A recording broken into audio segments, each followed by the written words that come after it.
അന്ന് നിങ്ങൾ കൊച്ചിയിൽ വെച്ച് കണ്ടത് വെറും സാമ്പിൾ മാത്രമാണ്. പൂരത്തിന് മുമ്പ് കാണികൾ കാത്തിരുന്ന് കാണുന്ന വെറും സാമ്പിൾ. വെടിക്കെട്ടുകൾ വരാൻ പോകുന്നതേയുള്ളൂ. നോവാ സദോയി എന്ന മൊറോക്കൻ ചെകുത്താനും ക്വാമി പെപ്ര എന്ന ഗാനിയൻ പുലിയും ജീസസ് ജിമിനിയസ് എന്ന സ്പാനിഷ് പടക്കോപ്പും മുമ്പിൽ നിന്ന് നയിക്കുന്ന ഒരു വെടിക്കെട്ട്. ആ നിമിഷത്തിലെ മറ്റൊരു ഘട്ടം പൂർണ്ണമാക്കാൻ മിഖായിൽ സ്റ്റെഹ്റയും പിള്ളേരും അങ്ങ് നോർത്ത് ഈസ്റ്റ് യുണൈറ്റഡിലേക്ക് വണ്ടി കയറപ്പെടുന്നു. Yes, Kerala Blasters versus North East United FC.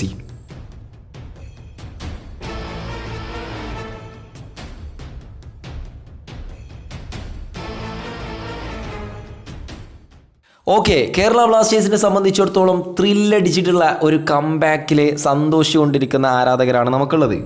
ആ മത്സരത്തെ പറ്റിയിട്ട് ഞാനിങ്ങനെ ഇടക്കിടക്ക് പറയണമെന്നില്ല, കാരണം തീയായിരുന്നു എന്ന് വേണം പറയാൻ. ഈസ്റ്റ് ബംഗാളിനെ ചാരമാക്കിയിട്ടാണ് കൊച്ചിയിൽ നിന്നും നമ്മൾ പറഞ്ഞയച്ചിട്ടുള്ളത്. സോ അതൊക്കെ അവിടെ നിൽക്കട്ടെ. നമ്മുടെ അടുത്ത മത്സരം എന്ന് പറയുന്നത് നോർത്ത് ഈസ്റ്റ് യുണൈറ്റഡിനെതിരെയാണ്. അവർക്ക് ഹോം മത്സരമാണ്, നമുക്ക് എവേ മത്സരമാണ്. അപ്പോൾ ആ ഒരു അഡ്വാൻറ്റേജ് കേരള ബ്ലാസ്റ്റേഴ്സിന് കുറഞ്ഞു കിട്ടുമെന്നുള്ളതാണ്. നോർത്ത് ഈസ്റ്റ് പഴയ നോർത്ത് ഈസ്റ്റ് യുണൈറ്റഡ് അല്ല.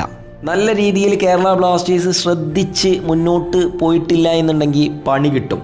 യുവാൻ പേദ്രോ ബെനാലി എന്ന് പറയുന്ന ആ ഒരു കോച്ച് കണ്ടുകൊണ്ട് തന്നെയാണ് ഇത്തവണ രണ്ടും കൽപ്പിച്ചിട്ടാണ് ഈ ഒരു സീസണിലേക്ക് ആ ടീമിനെ കൊണ്ടുവന്നിട്ടുള്ളത്. കഴിഞ്ഞ മത്സരത്തിലെ ഒരു വലിയ പ്രോബ്ലമായിട്ട് ഞാൻ കണ്ടിരുന്നത് ഫോർവേഡ് നിരയിലെ പന്ത് സ്വീകരിക്കുന്നതിനുള്ള ഒരു കാര്യമായിരുന്നു. അതായത് പന്ത് സ്വീകരിക്കാനായിട്ട് ആൾക്കാർ തയ്യാറാവുന്നില്ല എന്നുള്ളത്. അവസാനം നമ്മുടെ നോവാ സദോയി ഒറ്റയ്ക്ക് ഇനി ആർക്കും പന്ത് കൊടുത്തിട്ട് ആവശ്യമില്ല, ഞാൻ തന്നെ പോയി അടിക്കട്ടെ എന്ന് പറഞ്ഞിട്ടാണ് പുള്ളിക്കാരൻ ആ ഒരു ഗോൾ നമുക്ക് തന്നിട്ടുള്ളത്.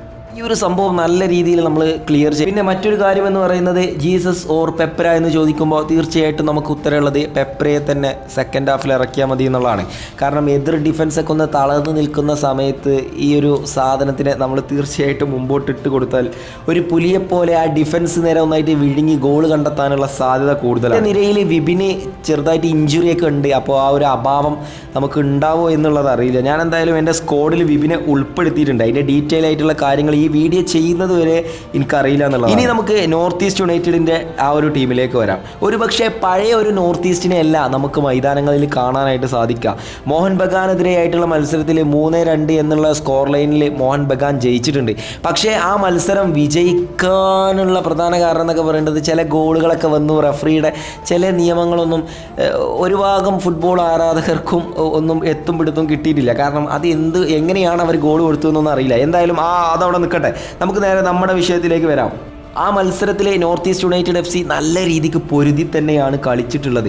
സോ ഡുറൻഡ് കപ്പ് ചാമ്പ്യന്മാരാണ് KBFC. നല്ല രീതിയിൽ ഭയപ്പെടണം എന്ന് തന്നെ പറയേണ്ടി വരും. അവരുടെ മുന്നേറ്റ നിരയിലുള്ള നമ്മുടെ മലയാളി താരം ജിതിൻ MS. ഈ താരത്തിന് എങ്ങനെ വന്നാലും എല്ലാ ടീമും ഭയക്കണം എന്ന് ഞാൻ പറയും. സാധാരണക്കാരായിട്ടുള്ള ഒരു മലയാളി താരം കേരള ബ്ലാസ്റ്റേഴ്സിൻ്റെ താരമായിരുന്നു. എന്തിനോ ഏതിനോ വെറുതെ വിട്ടു നൽകി അവിടെ സ്റ്റാർ ബോയ് ആയിട്ട് മിന്നി തിളങ്ങിക്കൊണ്ടിരിക്കുന്ന ഒരു കളിക്കാരനാണ് ജിതിൻ MS എന്ന് പറയുന്നത്. അപ്പോൾ ജിതിനെ പേടിക്കണം എന്നേ പറയാനുള്ളൂ. ആ കോച്ചിങ് സ്റ്റാഫ് എല്ലാവരും രണ്ടും കൽപ്പിച്ചിട്ടാണ് ആ ടീമിനെ കൊണ്ട് പുറത്തേക്ക് വരുന്നത്. അപ്പോൾ കേരള ബ്ലാസ്റ്റേഴ്സ് FCയെ സംബന്ധിച്ചിടത്തോളം തീർച്ചയായിട്ടും നല്ലൊരു പോരാട്ടം കാഴ്ചവെക്കാനായിട്ട് ശ്രമിക്കണം എന്നുള്ളതാണ്. ഈ മനസ്സിൽ കുറിച്ച് വെക്കേണ്ട പേരുകളിൽ ഒന്നാണ് നെസ്റ്റർ ആൽബിച്ച്. നമുക്കെതിരെ കഴിഞ്ഞ സീസണിൽ ഒരു ഗോൾ നേടിയിട്ടുണ്ടായിരുന്നു. ആർക്കെങ്കിലും ഓർമ്മയുണ്ടോ ആവും, കാരണം അജാതി ഒരു ഗോളായിരുന്നു. പിന്നെ അവരെ സംബന്ധിച്ചിടത്തോളം ഹോം അഡ്വാൻറ്റേജ് അവർക്ക് നല്ല രീതിയിൽ ഉണ്ടാകും എന്നുള്ളതാണ്. കാരണം നോർത്ത് ഈസ്റ്റ് യുണൈറ്റഡ് FC ഇപ്പോൾ ഒരു കിരീടം ചൂടിയത് കൊണ്ട് തന്നെ ഒരുപാട് ആരാധകർ കേരള ബ്ലാസ്റ്റേഴ്സ് FCക്കെതിരെയായിട്ടുള്ള മത്സരങ്ങളൊക്കെ കാണാൻ വരും. അപ്പോൾ ആ ഒരു അഡ്വാൻറ്റേജ് നോർത്ത് ഈസ്റ്റ് യുണൈറ്റഡ് FCക്ക് എന്തായാലും ഉണ്ടാകും. ജസ്റ്റ് നമുക്ക് ഇതിൻ്റെ ഒരു പ്രഡിക്ഷൻ ലൈനപ്പ് നോക്കാം.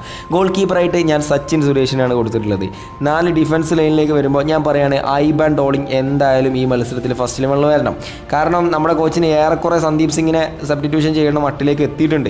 ഇനി മറ്റൊരു ഡിഫൻഡറായിട്ടുള്ള നമ്മുടെ ബംഗാൾ കടുവ പ്രീതം കോട്ടാലാണ്. അതുപോലെ തന്നെ മിലോസ് റിൻസിച്ച്, നവോച്ച സിംഗ്. ഇനി മധ്യത്തിലേക്ക് വരുമ്പോൾ അവിടെ ഞാൻ കൊടുത്തിട്ടുള്ളത് ഫ്രെഡി കോയിഫ് ആൻഡ് വിപിൻ.